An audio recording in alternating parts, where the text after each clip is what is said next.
অন্তর্বর্তী সরকারের ১০০ দিন পূর্তিতে জাতির উদ্দেশ্যে দেয়া প্রধান উপদেষ্টা ডক্টর মোহাম্মদ ইউনূসের ভাষণে নির্বাচনের কোনো রূপরেখা না থাকায় হতাশার কথা জানিয়েছেন বিএনপি মহাসচিব মির্জা ফখরুল ইসলাম আলমগীর।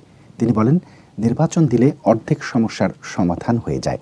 যারা বাংলাদেশের ক্ষতি করতে চাচ্ছে, যারা বাংলাদেশের স্থিতিশীলতা নষ্ট করতে চাচ্ছে, বাংলাদেশকে যারা সংঘাতের মধ্যে জড়িয়ে দিতে চাচ্ছে, তারা পিছিয়ে যেতে বাধ্য হবে।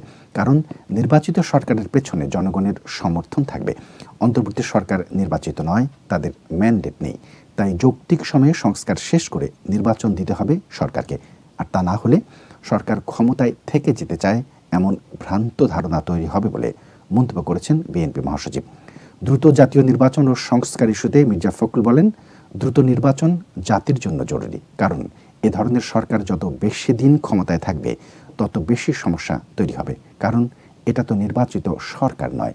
সংস্কারের কথা বিএনপিও বলেছে, অবশ্যই সেটা যৌক্তিক সময় হতে হবে।